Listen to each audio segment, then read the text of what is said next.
হেই welcome back everyone, তোমাদের মাঝে চলে আসলাম আরও একটিবার নতুন ভিডিও নিয়ে। আশা করি সকলে ভালো আছো। অনেকে কমেন্ট করো যে আমার একটা আইডি ছিল আর কি, ওল্ড আইডি ছিল এবং সে আইডিটা এখন আর পাচ্ছি না।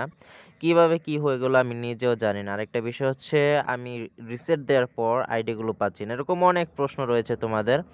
তো এই আইডিগুলো কিভাবে ব্যাক আনবা আজকের এই ভিডিওটাতে আলোচনা করব। তো অবশ্যই কয়েকটা শর্ত তোমাদেরকে মানতে হবে। তো নাম্বার 1 শর্ত হচ্ছে তোমার গুগল অ্যাকাউন্ট কানেক্টেড থাকতে হবে। যদি গুগল অ্যাকাউন্ট কানেক্টেড থাকে তুমি খুব সহজে সেসব আইডি কিন্তু আনতে পারো। অ্যাট ফার্স্ট অফ অল তোমরা যদি ডিএলএস 21 এর প্লেয়ার হয়ে থাকো, ডিএলএস 21 গেমে কিন্তু কোনো গুগল কানেক্টেড অপশন ছিল না। ডিএলএস 22 এবং 23 সালে কিন্তু কানেক্টেড হয়েছে, অর্থাৎ 22 সাল থেকে গুগল কানেক্টেড অপশনটা চালু হয়েছে।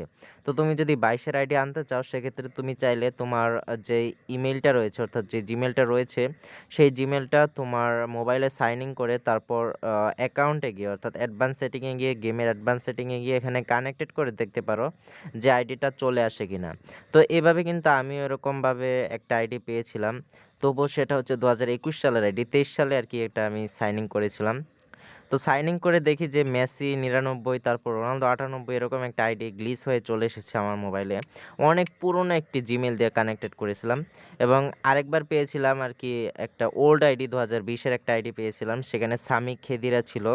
অনেক ভালো কিছু প্লেয়ার ছিল সেই আইডিটাতে।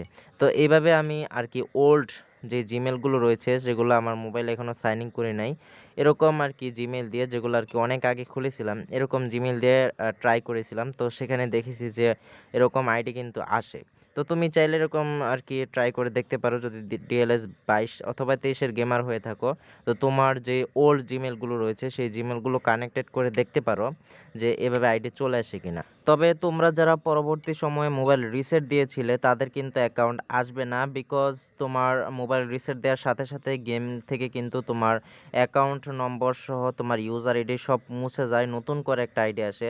তো এই কারণে কিন্তু তুমি সেসব আইডি আর ব্যাক আনতে পারবে না। আশা করি ভিডিওটা সম্পূর্ণ বুঝতে পেরেছো। সবাইকে অসংখ্য ধন্যবাদ ভিডিওটি দেখার জন্য।